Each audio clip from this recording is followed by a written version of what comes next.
сняться фильмов, кино, сценарист, доцент университета культуры. Вот. А это мой друг, ребята. Мы, значит, 25 лет назад познакомились.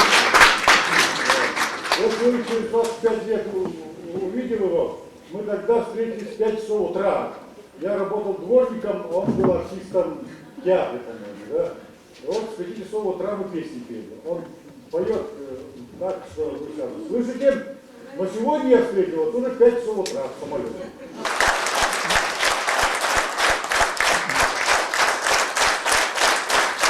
Спасибо. Имею право ночи напролет себя корить за слабость. Могу, когда боль в сердце мне придет, принять ее как радость. Имею право брату сострадать, оплакивать утрату.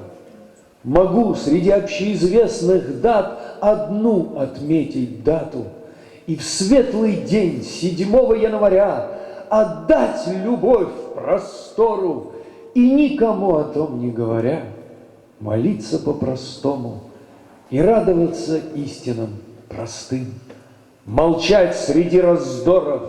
Имею право соблюдать посты, быть дерзким в жарких спорах. Имею право я без понятых сказать, вот это правда. Но говорить от имени святых я не имею права. Я вас всех поздравляю с замечательным светлым праздником, весенним праздником Пасхи, Воскресения Христова. Христос воскрес!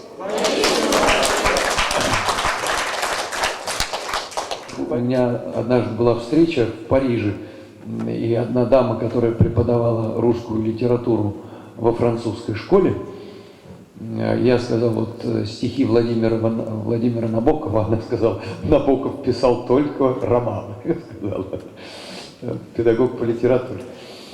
Но это бог с ней, ладно. Великолепные стихи, и я, когда их прочитал, я почувствовал мелодию, конечно, в традиции старинного романса. Я тоже спою акапелла, пока я не слышу аранжировки. Хотя здесь, наверное, должна быть только гитара, собственно, я думаю, что, ну, может быть, еще виолончель и скрипка. Все. Нас мало юных, окрыленных, не задохнувшихся в пыли, еще простых, еще влюбленных в улыбку детскую земли.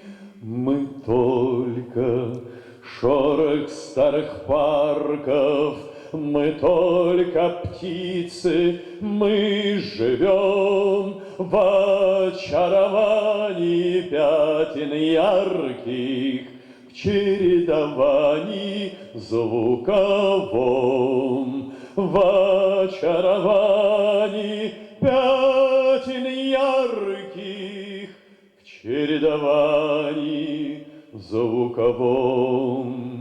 Я думаю, что музыкантом я бы не был, потому что я тоже был сильный непоседа и на самом деле увлекался очень серьезно спортом, и вот тут надо было просто выбирать. Своими университетами, помимо того, что 2 года в музыкальной школе, у меня потрясающий учитель Титов Константин Григорьевич, дай бог ему здоровья, ему сейчас 88 лет исполнилось, вот недавно, он живет в Риге, и я учился у него, такая была студия чтеца, художественного слова. Вот мои университеты начинались там. Меня всегда вот поражало, там, допустим, вот я слушаю, сколько я слушаю записей. Нет, я ничуть не умаляю, на меня производит сильное впечатление истинные певцы. Это, ну, до дрожи меня пробивает. Я классику слушаю, на самом деле я только классику и впечатляюсь классикой. Вот, но меня всегда потрясал феномен, допустим, Вертинского. Понимаете, ну вот как это? Ну, едва-едва. Или Марк Бернес. Мне вот прошло столько лет, но мне кажется, такой вообще авантюрой это все пение. Так.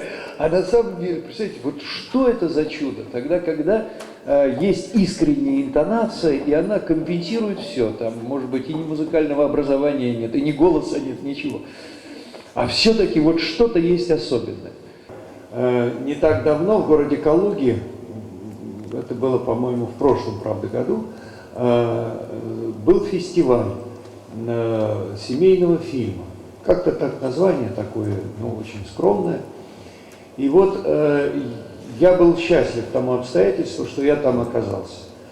Мне не надо было никуда торопиться, ни по каким обязательствам, не отвечать на звонки. Я заболел, и, находясь в номере, я, как председатель жюри короткометражного фильма, смотрел картины. И я был счастлив. Время для меня остановилось, для меня было только творчество, для меня были только эти работы. И я все-таки, слава Богу, понял, что помимо того, что существует рынок, существует индустрия кино, существуют грандиозные и амбициозные кинопроекты, где тратятся огромные миллионы, есть фильмы, для которых самым главным и важным является человек, его судьба, его природа чувств, его надежды, размышления. И как результат жизни нашей, продолжение рода, как цель нашей жизни, как продолжение рода – это семья. Я понимаю, что, конечно, мы сегодня живем в век рынка, и, конечно, продюсер, который вкладывает большие деньги в кино, он должен эти деньги обязательно вернуть. Но бывают совершенно неожиданные повороты в нашей кинематографической жизни. Так, кинокартина, допустим, Павла Лунгина «Остров», нежданно-негаданно, на которую не делали никакой ставки коммерческой, она вдруг производит ошеломляющее впечатление, становится лидером проката в нашей стране, и уже покупают многие страны ее и так далее. Хотя ни одной модели, благодаря которой вот говорят о картине, что да, это кассовое кино, ни одной из этих моделей в этом картине не наличествует. Там нет ни экшена, ни стрельбы, ни убийства, ни погонь, ни насилия, ни клюквы, ни клубнички. Ничего этого нет. Есть просто удивительное такое вот проникновение в существо человека, в размышление о том, что такое вера и как служить. Вот и вдруг это стало востребовано. Я снимал картину на киностудии «Ленфильм». Она вышла в прокат, называлась 22 июня ровно в 4 часа. А я ее хотел назвать «Время настанет прощаться». Мне кажется, что вот в этой фразе заключена потрясающая человечность. Время настанет прощаться. Если мы почаще будем вспоминать о том, что придется время прощаться с любимыми, дорогими, с этой жизнью, с институтом, с работой.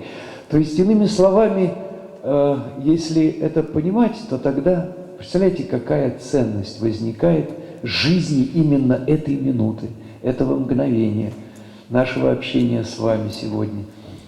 И вот тогда жизнь принимает уже особый совершенно вес, особое значение. Время настанет прощаться. Не бойтесь, ничего не бойтесь. Когда придет за вами смерть, смерть проводник в иную вольность, где смерти и в помине нет. Не бойтесь, ничего не бойтесь. Не бойтесь о любви просить, когда ударитесь о подлость, молитесь, Бог того простит. Не бойтесь, ничего не бойтесь, не бойтесь мыслить и страдать. О, как нужна любви подробность!